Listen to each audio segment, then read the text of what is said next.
Ce programme est financé par les amis et partenaires du ministère de Joyce Meyer. Vous feriez mieux de savoir qui vous êtes, car sinon, le diable vous prendra tout ce que vous avez, il vous réduira en lambeaux, vous pourchassera et vous enverra dans la mauvaise direction. Mais quand vous savez qui vous êtes en Christ, quand vous savez que vous êtes aimé et que vous avez de la valeur, et vous savez que vous faites des erreurs, mais que Dieu est plus grand que vos erreurs,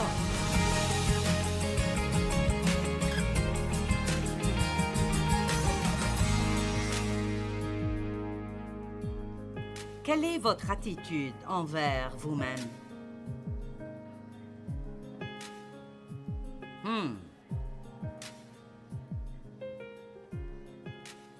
Vous aimez-vous? Certains s'aiment eux-mêmes, mais...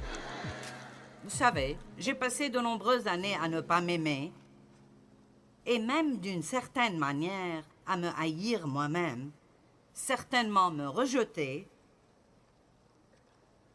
car beaucoup de ce qui m'est arrivé quand je grandissais, je pensais d'une manière ou d'une autre que c'est de ma faute.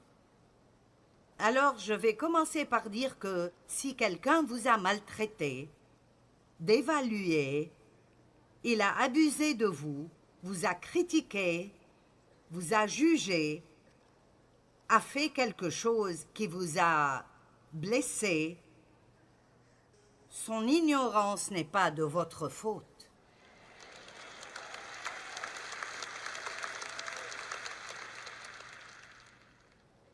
Ne les détestez pas, ne leur en voulez pas, car si vous faites cela, cela leur donnera du pouvoir sur votre vie.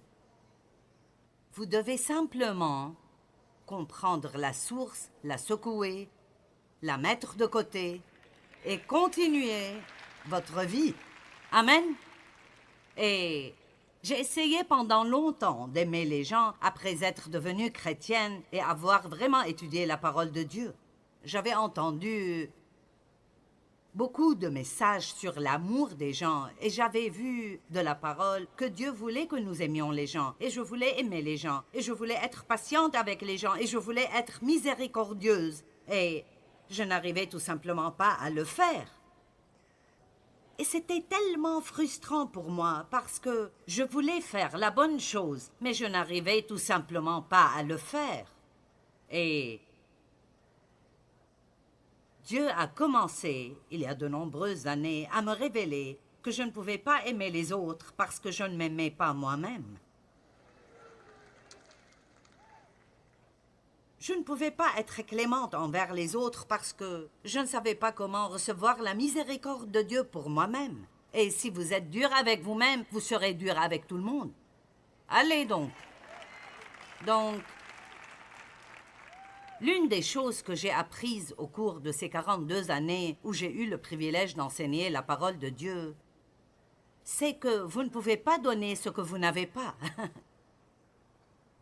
Alors arrêtez d'essayer de donner quelque chose aux autres que vous n'avez pas vous-même. Et vous voyez, Dieu nous équipe. Il nous fournit tout ce dont nous avons besoin pour sortir dans le monde et faire tout ce qu'il veut que nous fassions. Vous avez ce qu'il faut.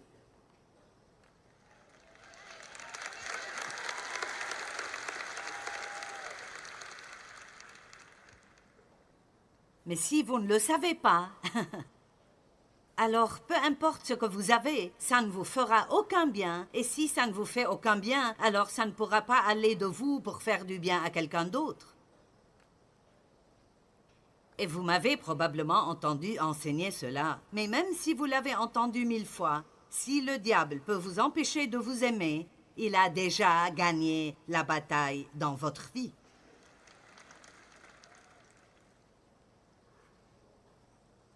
Quelle est votre attitude envers vous-même? Quelle est votre relation avec vous-même? Que pensez-vous et que ressentez-vous envers vous-même?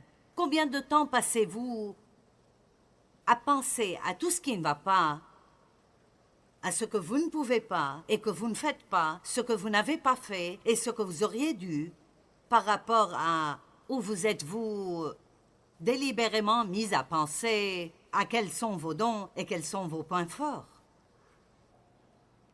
Nous pensons, eh bien, ce ne serait peut-être pas bon de me mettre à penser que je suis bien.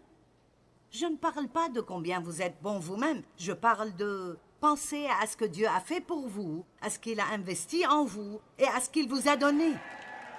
Écoutez, il y a beaucoup de choses que je ne suis pas, mais j'ai arrêté de penser à toutes ces choses il y a longtemps et je pense parfois intentionnellement à ce en quoi je suis bonne.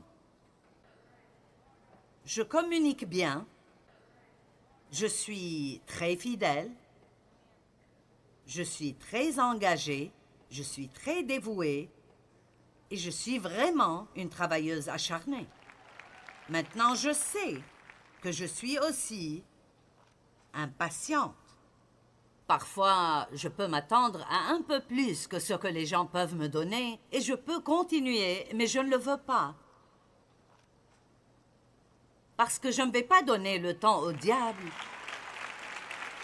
de penser encore ou de parler encore de ce qui ne va pas en moi. Parce que Dieu savait tout ce qui n'allait pas avec moi quand il m'a choisi. Et la même chose va pour vous. Vous vous souvenez du jeudi soir, j'ai parlé de... Pensez à ce que Dieu a fait en vous, plus que de penser à ce qui se passe autour de vous. Ne soyons pas tellement pris par notre situation et ce que nous n'avons pas et ce qui ne marche pas bien et de ce que les gens ne font pas et accrochons-nous à quelque chose, même si c'est petit, une bonne chose dans notre vie, quelque chose que Dieu fait en nous et célébrons cette chose. Et plus vous célébrerez les bonnes choses, plus les mauvaises choses deviendront petites. Allez! Et plus vous vous concentrez sur ce qui ne va pas en vous, plus ça grandira. Plus vous vous concentrez sur ce qui ne va pas, plus ça grandira, et moins vous aurez de chances de vous en débarrasser.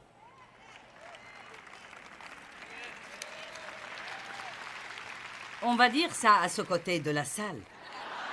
Plus vous vous concentrez sur ce qui ne va pas en vous, plus vous aurez du mal à vous en débarrasser et plus ça va grandir dans votre vie. Si vous continuez simplement à vous concentrer sur ces problèmes, vous verrez à quel point vous serez pire l'année prochaine que vous ne l'êtes maintenant. Mais si vous vous concentrez sur quelque chose, je fais bien cela. Je suis forte ici. Peu importe ce que c'est, je veux vous mettre au défi de l'écrire sur un bout de papier.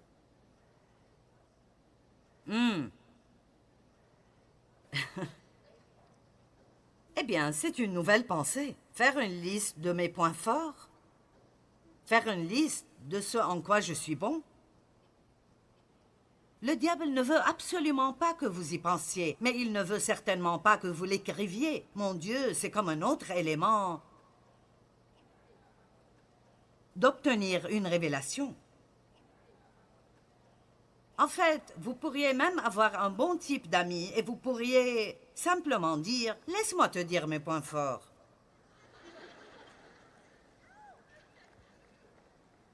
Je l'ai fait ici devant vous. Allez!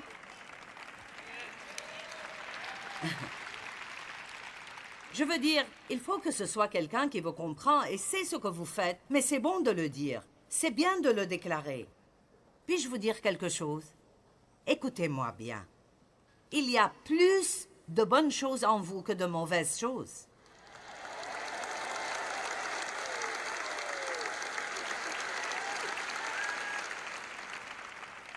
Il y a plus de bonnes choses en vous que de mauvaises. Le problème est que vous ne vous concentrez pas sur vos points forts. Et certains d'entre vous les ont peut-être totalement perdus de vue. Vous savez, je ne cuisine pas bien. Je cuisinais il y a des années, je cuisinais et je préparais de grands repas pour ma famille tous les jours. Mais je ne fais pas bien cela maintenant. Je ne l'ai pas fait depuis longtemps, je ne veux pas le faire. Je m'en fiche. Je n'en ai pas besoin. Et Et je ne le ferai pas.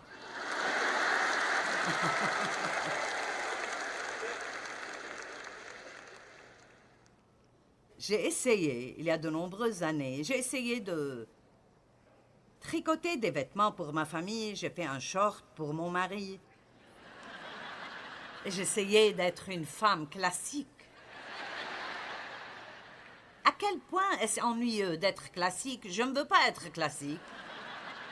Je veux être dans une autre stratosphère, quelque part de différent d'où tout le reste du monde est. Et je ne dis pas que vous n'avez pas de valeur si vous faites les vêtements de votre famille. Je pense vraiment que c'est merveilleux. Et parfois, j'ai souhaité pouvoir faire cela, mais je ne le souhaite plus. Et je ne passerai pas ma vie à vouloir quelque chose que je n'aurai jamais. Vous devez rester dans votre onction. Vous devez vous accrocher à vos dons et vous devez commencer à vous consacrer aux choses dans lesquelles vous êtes fort au lieu de passer tout votre temps à essayer d'être fort là où vous n'avez jamais été fort.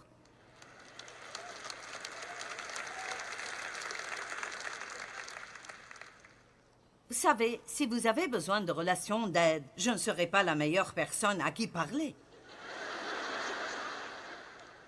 Oui, je le fais assez bien d'ici, mais je ne serai pas idéal. Vous savez pourquoi? Parce que je peux vous dire en 2 secondes quel est votre problème. Et on ne va pas chercher d'excuses, on ne va pas jouer le jeu. Voici le problème, c'est ce que vous devez faire. Rentrez chez vous, faites-le, sinon ne revenez pas. Ça ne sert à rien. Donc, je ne fais pas ça. Je ne fais pas ça. Je ne fais absolument pas de mariage. Je ne fais pas de mariage. J'ai fait environ 3 mariages et le premier que j'ai fait, et c'est la vérité absolue, le premier que j'ai fait, j'ai prêché si longtemps que le témoin s'est évanoui. Il est tombé à travers le mur, celui qui séparait la plateforme et la place de louange, c'était comme un petit mur. Il est tombé à travers le mur parce que si vous mettez un micro devant moi et vous me placez là, je ne sais pas faire un peu de quoi que ce soit.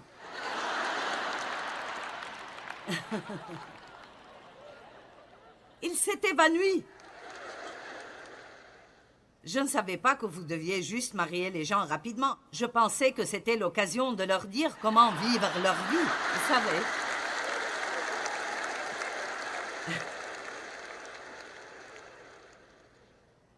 Il faudrait que j'étudie plus pour faire un mariage que pour prêcher. Ce n'est pas quelque chose que je ferais bien. Mais il y a des choses que je fais bien. Et dans ces cas-là, vous appréciez ça. Alors, pourquoi n'arrêtez-vous pas d'essayer de répondre aux attentes de tous les autres, de ce qu'ils pensent que vous devriez faire, et qui finissent par vous donner à faire un tas de choses que vous n'aimez pas, alors que vous laissez de côté toutes les choses que vous aimez? Je me suis tellement amusée. Je pensais juste que c'était hilarant. Je ne sais pas si vous penserez que c'est aussi drôle que moi. Mais je reçois ces traitements cryogéniques. Quelqu'un sait ce que c'est? C'est comme... C'est cette chose où vous entrez et la température descend à moins 132 degrés Fahrenheit. Et vous y restez pendant 3 minutes. Cela élimine les inflammations et augmente votre métabolisme. Vous brûlez des calories, ça vous donne de l'énergie. C'est comme... Ça m'a vraiment aidé à me remettre de mon problème de dos. En fait, j'ai manipulé Chris Kane à venir avec moi la semaine dernière. Elle a dit, je ne ferai certainement pas ça. J'ai dit, écoute, j'ai 74 ans. Et tu as 51 ans. Si je peux le faire et tu ne peux pas, je te harcèlerai avec. Eh bien, elle aime les défis, alors elle l'a fait, mais... J'aurais aimé mettre cela sur l'écran. Je ne l'ai pas, mais c'était vraiment hilarant. Elle a littéralement sauté tout le temps où elle était là. Vous n'y restez que 3 minutes, mais c'est vraiment, vraiment froid. Et donc, je vous le dis juste pour dire ça. L'une des filles qui fait le traitement, il y a une machine qu'elles doivent faire fonctionner. Elles doivent la surveiller. Et ils essayent de faire la conversation avec vous pour que vous ne pensiez pas à ce que vous faites. Et alors elle me dit, « Oh, cette semaine, vous prêchez, n'est-ce pas? »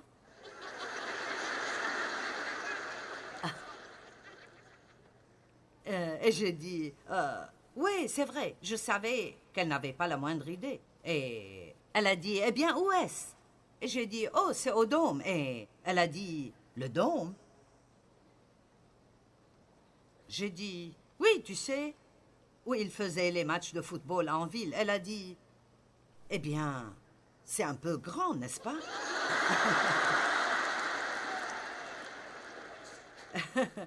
J'ai dit, « Oui, il y a près de 25 000 femmes qui viennent. » Et elle a dit, « Vraiment? » Je pensais que c'était si drôle. Pouvez-vous m'imaginer en train de parler un peu?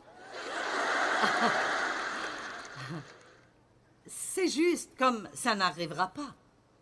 Et donc, ici, vous avez Joel qui mémorise ses messages mot pour mot. Il peut prêcher le même message 3 fois. Vous pouvez les imprimer, vous pouvez les comparer, et ce serait mot pour mot pour mot. Et moi, ce serait bien si je me rappelle où se trouve mon téléphone ces jours-ci. Je n'ai pas à être comme lui, il n'a pas à être comme moi. Vous n'avez pas besoin d'être comme quelqu'un d'autre. Allez, j'ai dit, vous n'avez pas besoin d'être comme quelqu'un d'autre. Vous pouvez être comme vous. Et dans le peu de temps qui nous reste, je veux vous aider à avoir une meilleure attitude envers vous-même pour que vous sortiez d'ici avec un peu de confiance. Parce que je veux vous dire, une femme confiante et remplie de Dieu est dangereuse et imparable. Je veux dire, vous l'êtes vraiment. Vous l'êtes vraiment, absolument. Les femmes sont phénoménales. J'ai ces livrets avec reliure. Elles commencent à se défaire et je viens de remarquer que l'une d'elles est détachée maintenant. Et hier, une était détachée et je l'ai donnée à l'un des gars avec moi qui peut réparer à peu près n'importe quoi. Je pensais bien que ce ne serait rien pour lui. Et donc, un peu plus tard, il en avait sorti 2 et sortait la 3e et ça ne marchait pas. Il l'a déchirée. Donc, Matt est venu et il essayait de l'aider. Et voici ces 2 hommes adultes qui sont supposés avoir des capacités mécaniques qui n'ont pas pu réparer cette petite chose. J'ai appelé Penny, mon assistante administrative. Elle l'a réparée en moins d'1 minute.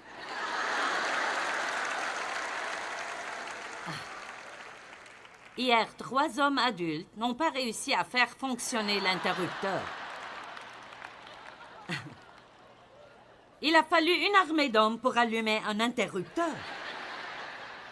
Et il y a probablement une femme ici qui a dans son sac à main un petit tournevis et elle aurait pu le réparer en 1 seconde.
Alors, arrêtez de laisser les gens vous dénigrer, parce que je vais vous dire ce que vous n'êtes pas. Vous n'êtes pas qu'une femme. Vous êtes une femme!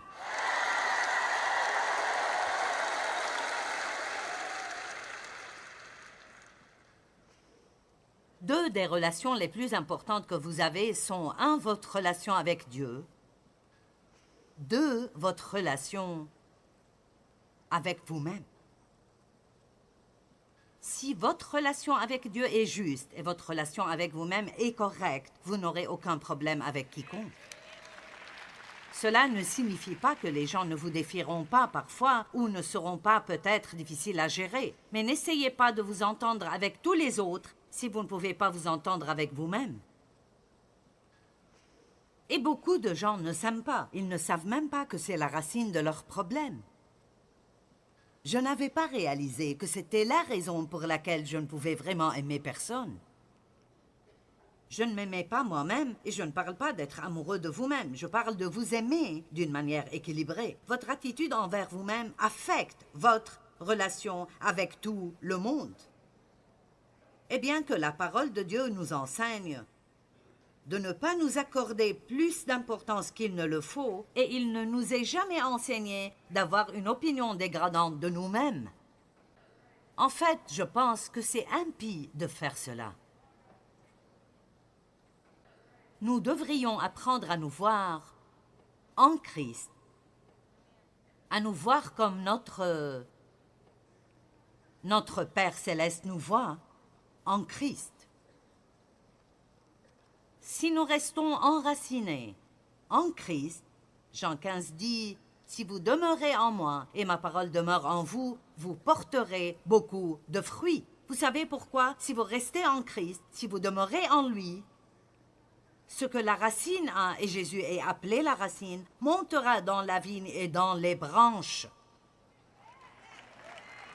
Vous deviendrez de plus en plus comme Jésus, plus vous vous concentrerez sur ce qu'il a fait en vous que ce qui ne va pas en vous. Qui êtes-vous? Si vous ne savez pas qui vous êtes, le diable sait que vous ne savez pas qui vous êtes. Et si vous ne savez pas qui vous êtes,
il vous écrasera parce que, même si vous pouvez lire à propos de votre autorité sur lui, et vous pouvez chanter « Hé diable » jusqu'à ce que vous n'ayez plus de voix, mais le diable va juste se moquer de vous.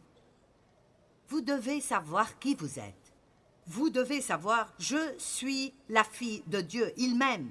Il a envoyé son fils mourir pour moi. Je suis unique et je suis spéciale, je suis puissante et je peux faire quelque chose que personne d'autre ne peut faire. Et je ne laisserai pas les gens me rabaisser et me dévaluer et me mépriser davantage. »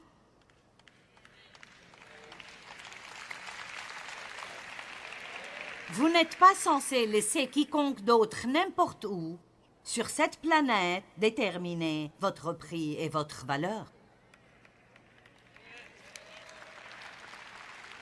Et combien de fois le faisons-nous parce que quelqu'un d'autre nous maltraite ou nous rejette ou ne nous aime pas? Nous supposons qu'ils ont raison et qu'il y a quelque chose qui ne va pas en nous. Tout le monde ne va pas vous aimer. Peu importe à quel point vous êtes gentil, tout le monde ne vous appréciera pas. En fait, les experts, et je ne sais pas encore qui ils sont, c'est incroyable de voir comment si quelqu'un dit Cet expert dit, alors nous devrions écouter. Vous en savez plus qu'eux. Mais les experts disent que 10% de toutes les personnes ne vous aimeront pas. Donc vous pouvez aussi bien être vous-même et jouir de votre vie. Actes chapitre 19, verset 11. Dieu faisait des miracles extraordinaires par les mains de Paul. On allait jusqu'à prendre des mouchoirs ou du linge qu'il avait touché pour les appliquer aux malades. Ceux-ci guérissaient et les mauvais esprits s'enfuyaient. Waouh! Quelques Juifs qui allaient de lieu en lieu pour chasser les démons, c'étaient des exorcistes professionnels. Ils étaient payés pour chasser les démons des gens. Ils voulurent invoquer le nom du Seigneur Jésus sur ceux qui étaient sous l'emprise d'esprits mauvais. Ils disaient, je vous ordonne de sortir par le nom de ce Jésus que Paul annonce. Maintenant, voici le point. Ils ne connaissaient pas Jésus. Et le diable savait qu'ils ne connaissaient pas Jésus. Et il disait, nous vous ordonnons de sortir au nom de Jésus que Paul prêche. Maintenant, regardons le verset suivant. Ceux qui agissaient ainsi étaient les 7 fils d'un certain Séba, un chef des prêtres juifs. Mais l'esprit mauvais leur répondit, Jésus, je le connais. Paul, je sais qui c'est. Mais vous, qui êtes-vous?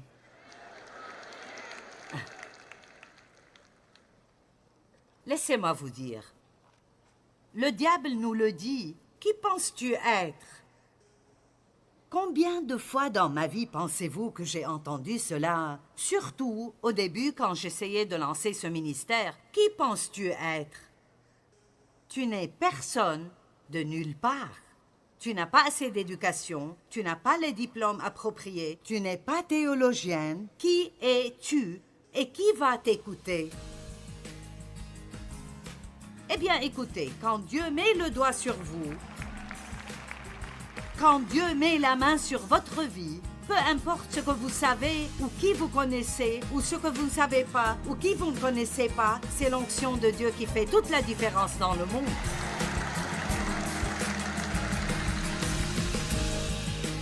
Je vais répéter, si le diable peut vous amener à ne pas vous aimer, il a déjà gagné la bataille pour votre vie. Apprenez à vous voir comme notre Père Céleste nous voit. Et c'est en Christ, choisi, précieux, il vous aime, il vous a donné des dons. Vous êtes vraiment merveilleux et vous devez voir cela.